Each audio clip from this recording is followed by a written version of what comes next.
오늘 말씀 열왕기하 22장입니다. 제가 가진 성경으로 구약성경 600페이지에서 601페이지 정도 됩니다. 열왕기하 22장 1절부터 20절, 20장 전체를 봉독하겠습니다. 열왕기하 22장 1절부터 20절 말씀 찾으신 줄 알고 저와 여러분이 한 절씩 번갈아 가면서 교독하고 마지막 절 같이 읽도록 하겠습니다. 제가 먼저 봉독합니다. 요시야가 왕위에 오를 때에 나이가 8세라 예루살렘에서 31년간 다스리니라. 그의 어머니의 이름은 여디디오 보스갓 아다야의 딸이더라. 요시야가 여호와 보시기에 정직히 행하여 그의 조상 다윗의 모든 일을 행하고 좌우로 치우치지 아니하였더라. 요시야 왕 18째 해에 왕이 무슬람의 손자 아살리아의 아들 서기관 사반을 여호와의 성전에 보내며 이르되 너는 대제사장 힐기야에게 올라가서 백성이 여호와의 성전에 드린 곧 문 지키는 자가 수납한 은을 계산하여 여호와의 성전을 맡은 감독자의 손에 넘겨 그들이 여호와의 성전에 있는 작업자에게 주어 성전에 부서진 것을 수리하게 하되 곧 목수와 건축자와 민장에게 주게 하고 또 제목과 다듬은 돌을 사서 그 성전을 수리하게 하라. 그러나 그들의 손에 맡긴 은을 회개하지 말지니 이는 그들이 진실하게 행함이니라.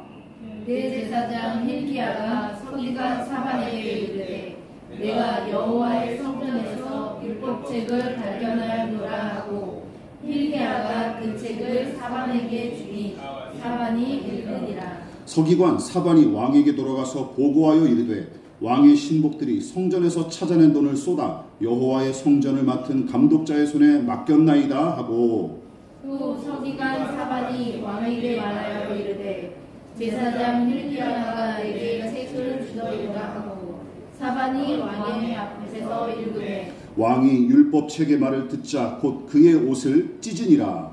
왕이 제사장 힐기야와 사반의 아들 아히야와 미가야의 아들 악볼과 서기관 사반이 왕의 시조 아사랴에게 명령하여 이르되 너희는 가서 나와 백성과 온 유다를 위하여 이 발견한 책의 말씀에 대하여 여호와께 물으라. 우리 조상들이 이 책의 말씀을 듣지 아니하며 이 책에 우리를 위하여 기록된 모든 것을 행하지 아니하였으므로 여호와께서 우리에게 내리신 진노가 크도다.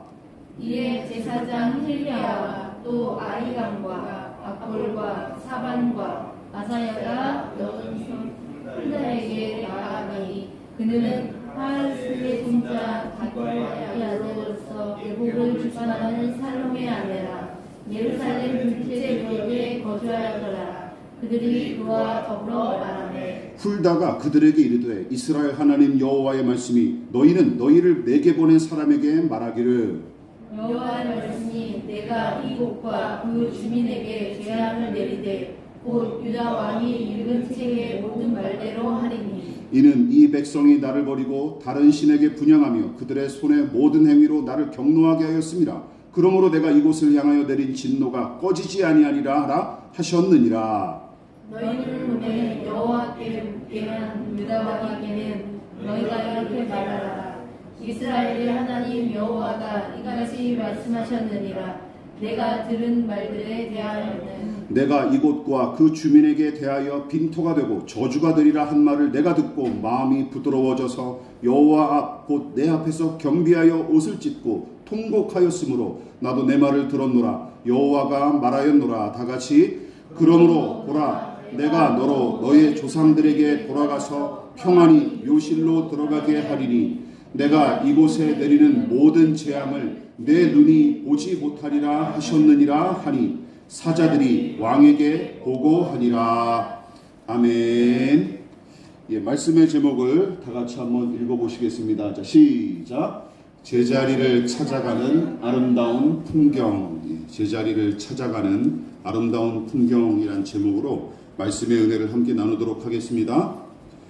므낫세와 므낫세의 아들 아몬의 이야기를 다룬 열왕기하 21장은 교만과 탐욕과 지독한 이기심으로 점철됐던 히스기야의 말년을 고스란히 빼다 박은 게 특징입니다. 특히 하나님의 뜻마저 거스르고 제 뜻을 고집하며 행했던 히스기야의 악함이 나중에는 이방의 사신들에게 무기고를 개방하고 또한 장차 일어날 심판을 가볍게 여긴 악으로 나타났던 것처럼 므낫세가 우상과 미신 숭배를 일삼으며 하나님께 악을 행한 것이 무고한 백성을 희생하는 구체적인 악으로 나타난 모양새와 일맥상통합니다. 이처럼 하나님을 향한 불량한 태도와 어긋난 생각은 반드시 구체적인 불의와 악으로 현실에 나타나기 마련입니다. 이게 영적인 원리예요. 다시 말해 히스기야가 하나님을 향해 저지른 악이 후손에게 책임을 전가하고 또한 그들의 희생을 당연하게 여기는 악함으로 나타났듯이 하나님을 대적했던 므낫세의 악이 백성을 착취하고 억압하는 악으로 나타난 것은 지극히 자연스러운 일이라는 것이죠. 또한 하나님 보시기에 악한 왕이 다스리던 시기에는 여지없이 우상과 미신 숭배가 나라 전체를 잠식함과 동시에 특권층을 위해 백성은 착취당했고 온갖 부조리와 권모술수가 당연한 일처럼 자행됐는데 남유다 백성이 므낫세의 우상숭배 정책으로 인해 미혹당한 사실을 열왕기서가 굳이 꼬집으면서 비판한 내용이 21장에 여러 번 등장했었죠. 이것이 의미하는 바가 무엇이었습니까? 성경은 이 모든 사달의 원흉을 남유다의 통치자인 므낫세로 지적할 뿐만 아니라 평범한 백성보다 므낫세에게 더 큰 책임을 묻고 있는 것입니다. 물론 지도자의 선동과 불의에 침묵하고 동조했던 백성 개개인의 책임도 무시할 수는 없지만 남유다의 타락과 멸망은 히스기야와 므낫세와 아몬과 같은 지도자들의 책임이 가장 큽니다. 이처럼 므낫세의 배교와 악행은 더는 용납하지 못할 정도로 심각했고 두고 보실 수 없었던 하나님께서는 선지자들을 통해 당신의 뜻을 전하셨는데 바로 듣는 자들의 두 귀에 재앙과 심판의 큰 소리를 들려주실 거로 경고하셨죠. 이 부분에서 제가 이렇게 정리했었습니다. 저는 우리가 들어야 할 소리는 재앙이나 심판이나 직통계시와 같은 큰 소리가 아닌 우리 일상에서 세미하게 들려오는 하나님의 말씀이고 거기에 귀를 기울이는 것이 진정한 회복과 치유와 갱신과 개혁의 길임을 제시했습니다. 그러나 하나님 앞에 눈과 귀를 닫고 제멋대로 행한 왕들 덕택에 남유다는 대략 50년에서 70년 정도의 영적 암흑기를 지내야 했어요. 다행히도 선한 왕인 요시야가, 우리가 읽었던 이 주인공인 요시야가 바로 이 시기에 등장했고 그로 말미암아 남유다는 한때나마 하나님 나라다운 모습을 되찾습니다. 자, 그렇다면 요시야는 어떤 인물이고 그가 무슨 일을 했을까요? 두세 번의 설교를 통해 우리가 함께 살펴보고 거기에 담긴 은혜와 교훈을 나눠보도록 하겠습니다. 자, 요시야는 어떤 인물이냐? 선대 왕인 아몬은 왕위에 오른 지 2년 만에 신하들의 배신으로 갑작스러운 죽음을 맞이함으로써 그의 아들인 요시야가 8살의 어린 나이에도 불구하고 왕위를 이어받게 된 것 같습니다. 그런데 이 부분도 가벼이 넘겨서는 안 되죠.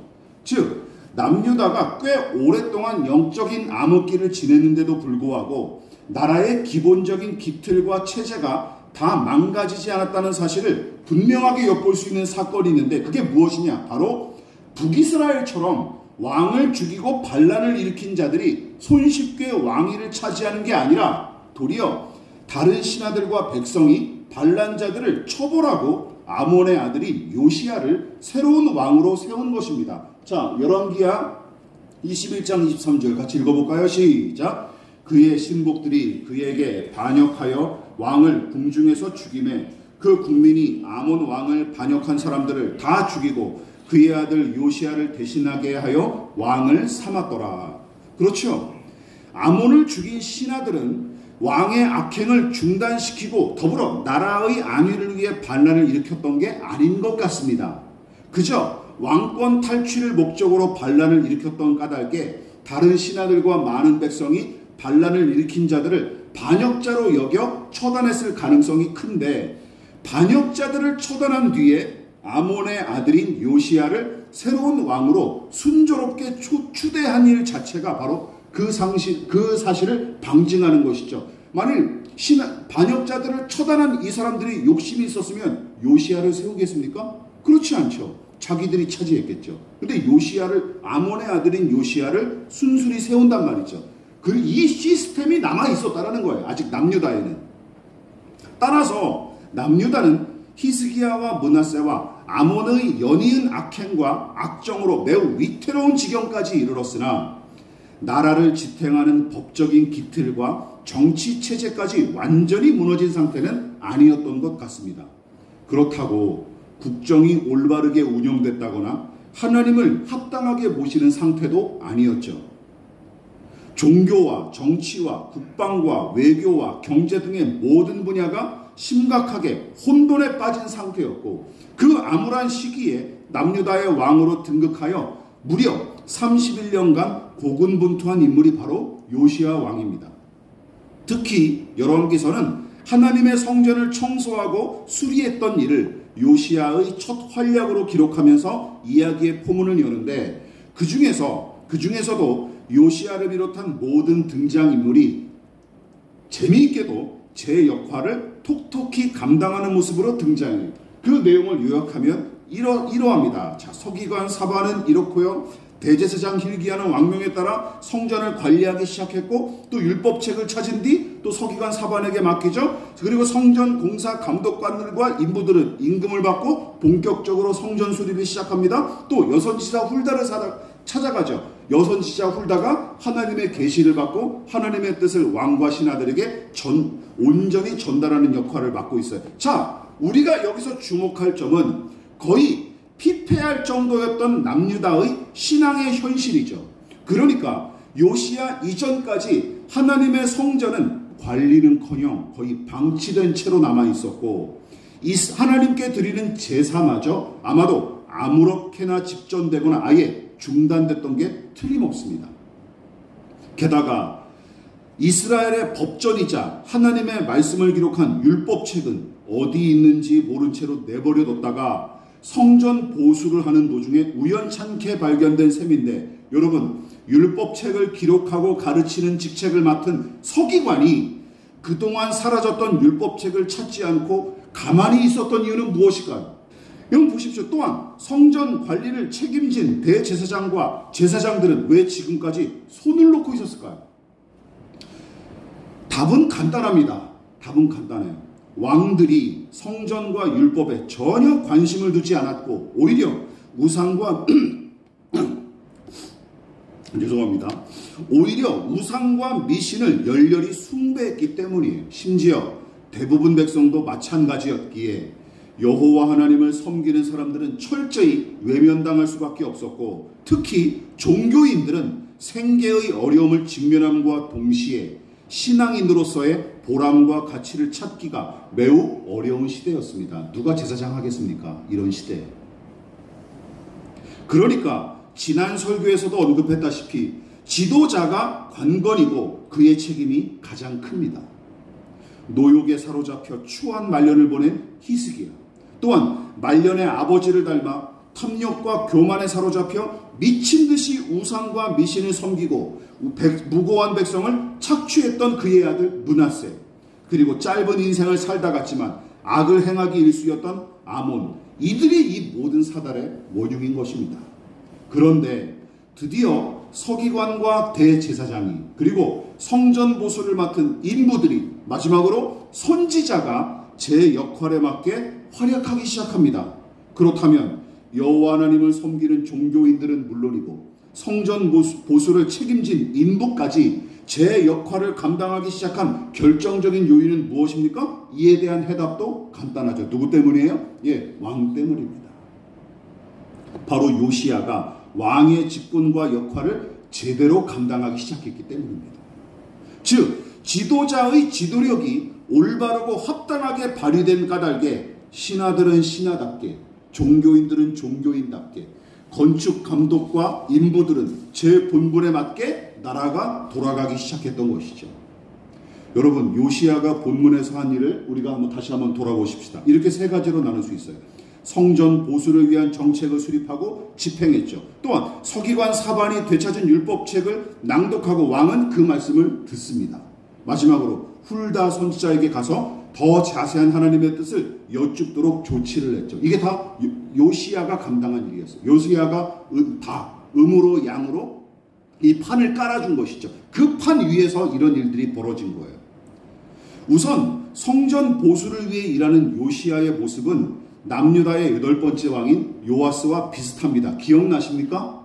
요아스도 악한 지도자로 널리 알려진 요람과 아하시야와 마지막 아달랴 여왕 다음에 왕위를 차지한 인물로서 경건한 대제사장 여호야다의 도움으로 아달랴 여왕의 박해를 피해 성전에 숨어 있었던 인물이죠. 그거 기억나십니까? 성전에 숨어 있었던 이 요아스 왕.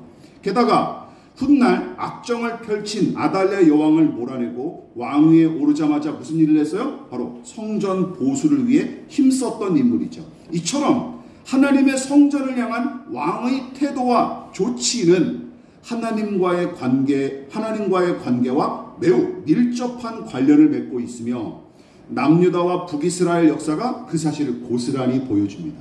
신실한 왕은 항상 어디에 신경을 썼어요? 하나님께 제사를 드리는 이 성전에 항상 관심을 뒀다라는 것이죠. 그래서 요아스와 요시야 둘 다 성전 보수를 위해 힘썼던 이 공통점이 있지만 기억하십시오. 요아스는 성전 보수 이외에는 잘한 일이 거의 없을 뿐더러 말년에는 히스기야처럼 추한 꼴만 보이다가 죽임을 당합니다. 하지만 오늘 본문의 요시야는 달랐습니다. 특히 요시야가 요아스보다 훨씬 훌륭한 면모를 보인 부분이 바로 2번째와 3번째 항목에서 아주 분명하게 나타나요. 여러분, 선왕들의 무관심으로 인해 오랫동안 방치됐던 하나님의 성전은 망가진 곳이 적지 않았고, 이에 요시야는 감독관들과 인부들까지 고용해서 성전 보수를 시작했는데, 때마침 성전을 보수하는 도중에 대제사장 hil기야가 잃어버렸던 율법책을 우연찮게 발견하는 일이 벌어집니다. 참 기쁘고 다행스러운 일이죠. 근데 생각해 보십시오. 다른 한편으로는 제사장들조차 성전 관리에 무관심했고 소홀했다는 사실을 방증하기에 씁쓸하기도 합니다. 진작에 이런 일을 했으면 예전에 찾았겠죠. 근데 아예 손도 안 댔으니까 이게 율법책이 어디 처박혀 있는지 알지도 못했던 거예요. 그런데 율법책을 발견하고 난 뒤에 보여준 요시야 왕의 행동이 매우 인상적이에요. 열왕기하 22장 10절과 11절 같이 읽어볼까요? 시작. 또 서기관 사반이 왕에게 말하여 이르되 제사장 hil기야가 내게 책을 주더이다 하고 사반이 왕의 앞에서 읽음에 왕이 율법책의 말을 듣자 곧 그의 옷을 찢으니라. 혹시 이 부분에서 열왕기서 설교를 통해 여러 차례 언급했던 신명기의 율법을 떠올린 분이 계십니까? 제가 칭찬해 드릴게요. 용돈이라도 드릴 수 있습니다. 이스라엘 왕이 지켜야 할 율법의 계명을 여기서 다시금 우리가 소환해 보십시다. 신명기 17장입니다. 제가 읽어볼게요. 여러분 눈으로 확인해 보십시오. 이스라엘의 왕이 세워지는데 이 왕은 어떤 역할을 감당해야 된다? 왕의 책임과 의무는 무엇이다? 하나님께서 모세에게 말씀하신 거예요. 반드시 내 하나님 여호와께서 택하신 자를 내 위에 왕으로 세울 것이며 내 위에 왕을 세우려면 내 형제 중에서 한 사람을 할 것이요 내 형제 아닌 타국인을 내 위에 세우지 말 것이며, 여기서 또 중요하죠. 더 그는 병마를 많이 두지 말 것이요 병마를 많이 얻으려고 그 백성을 애굽으로 돌아가게 하지 말 것이니 이는 여호와께서 너희에게 이르시기를 너희가 이후에는 그 길로 다시 돌아가지 말 것이라 하셨음이며, 그에게 아내를 많이 두어 그의 마음이 미혹되지 말게 할 것이며 자기를 위하여 은금을 많이 쌓지 말 것이니라. 이거 익숙하시죠? 우리 교회에서는 몇 번이나 살펴봤으니까. 장차 기름 부음을 받은 자가 이스라엘의 백성을 다스리는 통치자가 된다면 그는 사병과 무기와 재산은 물론이고 뭐까지 많이 소유하지 말라, 아내도 많이 두지 말라라고 요구하는 말씀이에요. 참 다시 살펴봐도 웃기는 명령이죠. 여러분, 예나 지금이나 사람들이 가장 높은 자리에 올라 가장 큰 권세를 차지하려는 이유가 무엇입니까? 그것이 제 이익과 안락을 더 많이 확보할 수 있는 가장 효과적인 방법일 뿐더러 거기가, 그 자리가 가장 크게 부귀 영화를 누릴 수 있는 자리이기 때문이죠. 그렇지 않습니까? 그래서 더 높이 올라가려고 그러고 더 많이 소유하려고 그러는 거 아닙니까? 그런 면에서 이스라엘의 왕은 이방 제국의 군주들처럼 무소불위의 권력을 휘두르기는커녕 평범한 백성과 다를 바 없이 하나님의 명령에 순종하는 그분의 종에 불과합니다. 믿으십니까? 그런데도 이스라엘 역사에 우리가 그동안 살펴봤던 왕들을 떠올려 보십시오. 이스라엘 역사에 절대 군주처럼 행세했던 작자들이 그만큼 허다했던 이유는 무엇일까요? 다른 게 아닙니다. 어떤 왕들은 먼저 불신앙에 사로잡혀 이 명령을 아예 몰랐거나 혹은 전혀 염두에 두지 않은 것이고, 믿음이 있을지라도 어떤 사람들은 세상의 왕들처럼 제멋대로 행하고 싶었던 탓에 일부러 불순종했던 왕들이 허다했던 것입니다. 이 명령에 부합하는 왕이 이스라엘 역사에 얼마나 됩니까? 5손가락 안에도 안 들어요. 5손가락 안에도 없어요. 그래서 이 명령을 왕위에 오를 때부터 죽을 때까지 제대로 이행한 왕은 이스라엘 모든 역사를 통틀어도 거의 찾아보기가 힘듭니다. 찾아보기가 힘들어요. 무엇보다 요시야 왕의 진가가 더더욱 두드러지는 장면이 본문에 등장하는데, 요시야는 앞서 언급한 신명기의 명령뿐만 아니라 그 뒤에 이어지는 왕의 계명을 다윗만큼이나 온전히 순종한 왕으로서 평가받을 만한 인물이기 때문입니다. 자, 오늘 본문에서 서기관 사반이 되찾은 율법책을 왕 앞에 낭독하는 장면 우리가 살펴봤죠? 그것과 함께 요시야가 그 말씀을 듣고 보여준 모습을 신명기의 마지막 명령과 비교해 봅시다. 신명기의 명령이 여기가 끝이 아니에요. 하나가 더 나옵니다. 이게 뭐예요? 이 명령입니다. 같이 읽어볼게요. 시작. 그가 왕위에 오르거든 이 율법서의 등사본을 레위 사람 제사장 앞에서 책에 기록하여 평생에 자기 옆에 두고 읽어 그의 하나님 여호와 경외하기를 배우며 이 율법의 모든 말과 이 규례를 지켜 행할 것이라. 이것까지가 끝이에요.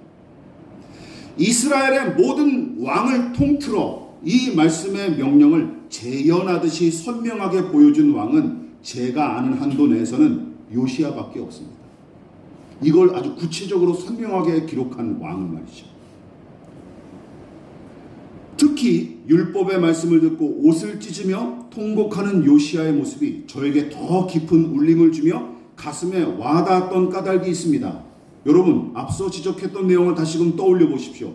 즉, 남유다는 히스기야와 므낫세와 아몬 세 사람으로 인해 영적 암흑기를 맞이했고, 국정을 책임지는 관료들을 포함하여 종교인들조차 직무유기를 일삼던 시대였어요. 그런데 요시야가 등극하면서 어떤 일이 벌어집니까? 요시야가 왕위에 오른 이후부터는 각 분야의 책임자들이 제 본분을 합당하게 감당하기 시작했고, 그 누구보다 이게 중요해요.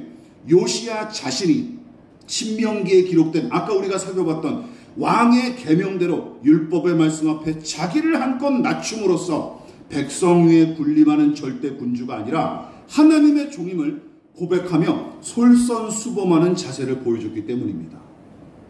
제자리를 찾는 게 너는 이렇게 A는 이렇게 제자리를 찾고 B도 이렇게 제자리를 찾아라. 나는 근데 가만히 있을게. 이렇게 한 게 아니라 자기가 먼저 그 본을 보였다라는 것이죠. 솔선수범했다는 거예요. 이게 중요합니다. 왕의 본분을 그가 먼저 제자리를 찾기 시작한 거예요.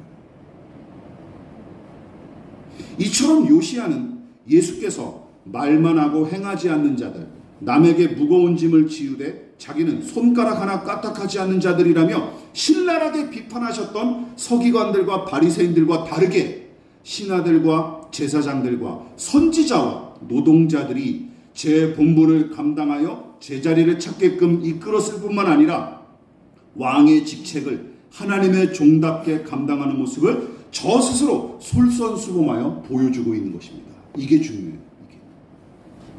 물론 요시야가 내내 잘한 것만 아닙니다. 역대하에는 훗날 그가 하나님의 계시를 간구하고 이집트 왕 느고와 싸우다가 최후를 맞습니다. 전쟁터에서 큰 부상을 입고 거기서 그냥 죽습니다. 그런 일을 당해요. 그조차도 개인의 영달보다는 나라의 안위를 너무 지나치게 염려하여 한 일로 보이기에 그 선택을 마냥 악하게만 평가할 수 없을 뿐더러 그 일 한 가지로 트집을 잡아 깎아내리기가 어려울 정도로 요시야 왕은 제 직분을 충실히 감당한 왕이었습니다. 믿으십니까? 훌륭한 사람이었어요. 훌륭한 사람. 말씀을 마무리하도록 하겠습니다. 싱어송라이터이자 목회자인 하덕규 목사님 여러분 아세요? 예, 우리 연배 분들은 대부분 아실 거예요. 이분의 음반이 한국의 명반, 100대 명반 중에 한 3-4개가 들어가 있는 걸로 알고 있어요. 그만큼 참 훌륭한 작업을 하신 분이에요. 목회자이자 싱어송라이터인 하덕규 씨와 기타리스트로 유명한, 지금도 활동하고 계시죠, 함춘호 씨가 1981년에 시인과 촌장이란 포크밴드를 결성했고, 그들의 두 번째 앨범인 푸른돛 1986년에 나왔습니다.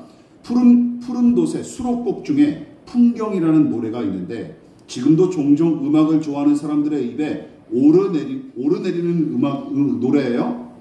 단순 명료하면서도 깊이 있는 그 노래의 가사는 이게 처음부터까지 이게 전부입니다. 같이 읽어볼까요? 시작. 세상 풍경 중에서 제일 아름다운 풍경, 모든 것들이 제자리로 돌아가는 풍경. 세상 풍경 중에서 제일 아름다운 풍경, 모든 것들이 제자리로 돌아오는 풍경. 이게 처음부터까지 노래, 처음부터까지 가사가 이게 계속 반복이 되고 있어요. 당시에도 독실한 신앙인이었던 하덕규 씨가 생각하기에 가장 아름다운 모습은 무엇이었을까요? 아마도 만물과 만사가 하나님의 뜻대로 돌아가고 돌아오는 풍경이었겠죠. 또한 모든 사람도 하나님의 형상을 닮은 모습으로 그분이 의도하고 작정하신 뜻에 따라 살아가는 모습으로 돌아오고 돌아가는 풍경. 한편으로는 그 어목했던 80년대 초중반 시대, 지도자답지 않은 지도자가 독재 권력을 행사하면서 무고한 시민을 폭도로 내몰아 학살을 일삼고, 언론과 민주적 절차 등을 억압하면서 국민을 호도하며 기만했던 시절.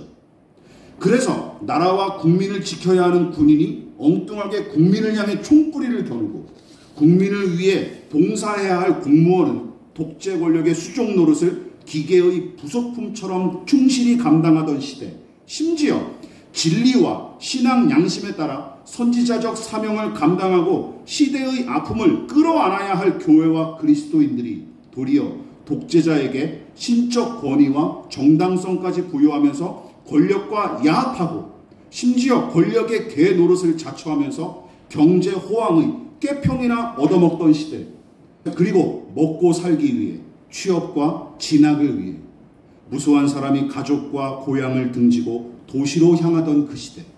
그래서 모든 것이 제자리로 돌아가고 돌아오는 풍경을 이분은 설악산의 단풍이나 남태평양의 푸르른 바다보다 더 보고 싶었는지도 모릅니다. 그렇다면 지금 우리는 어떻습니까? 지금 이 나라는 제대로 돌아가고 있습니까? 대통령을 위시한 정부 강령화 위정자들은 제 역할을 감당하는 중입니까? 아니, 크게 볼 것도 없이 우리 가정은 어떻습니까? 엄마와 아빠가 부모답게, 남편과 아내가 부부답게, 부모와 자녀가 가족답게 살고 있습니까? 학교와 일터에서는 어떻습니까? 그러나 아직 끝나지 않았습니다. 더 중요한 질문이 남았어요. 혹시 자기에게 주어진 본분과 책임은 제대로 감당하지도 않은 채 남을 향해서만 내 자리로 돌아가고 내 역할을 충실히 감당하라고 요구하고 있는 것은 아닙니까? 바리새인들과 서기관들처럼 말이죠. 그 역시 본분과 책임을 등한시하는 건 못지않게 악하고 역겨운 짓임을 명심하십시오. 그러므로 우리는 말씀과 기도와 예배를 통해 내가 서 있는 곳이 어디이고, 그리고 나는 지금 어디로 가는가, 나의 삶의 방향은 무엇인가, 하나님께서 내게 맡기신 직분과 사명은 무엇이고 나는 지금 거기에 걸맞은 모습으로 살아가는가 하고 진지한 자기 반성과 자기 성찰을 감행해야 마땅합니다. 믿으십니까? 이게 우리가 지금 감당할 일이에요. 요아스는 그런 사람이었습니다. 나는 하나님의 종이다.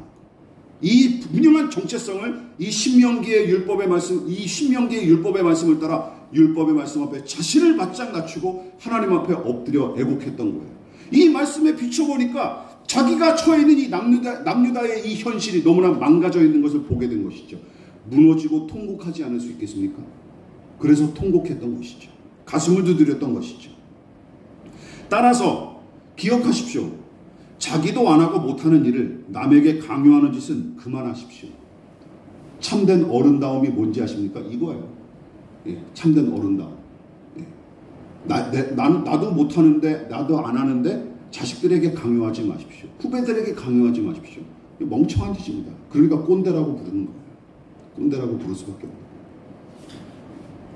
팔짱 끼고 앉아 구경만 하다가 훈수나 둘 생각하지 마십시오. 누군가를 변화시키겠다는 헛된 욕심과 교만한 생각은 단호히 폐기 처분하시고 차라리 나 자신을 깊이 성찰하고 내 사명과 본분을 올바르게 세우는 일에 힘쓰십시오. 요시야처럼 말이죠. 그것이 진정한 변화와 치유와 회복의 길임을 명심하고 그 은혜 안에서 용감히 그 길을 걸어가는 저와 여러분 되시기를 주님의 이름으로 부탁을 드리겠습니다. 그러므로 너희는 이렇게 기도하라. 하늘에 계신 우리 아버지, 아버지의 이름을 거룩하게 하시며 아버지의 나라가 오게 하시며 아버지의 뜻이 하늘에서와 같이 땅에서도 이루어지게 하소서. 오늘 우리에게 일용할 양식을 주시고 우리가 우리에게 잘못한 사람을 용서하여 준 것 같이 우리 죄를 용서하여 주시고 우리를 시험에 빠지지 않게 하시고 악에서 구하소서. 나라와 권능과 영광이 영원히 아버지의 것입니다.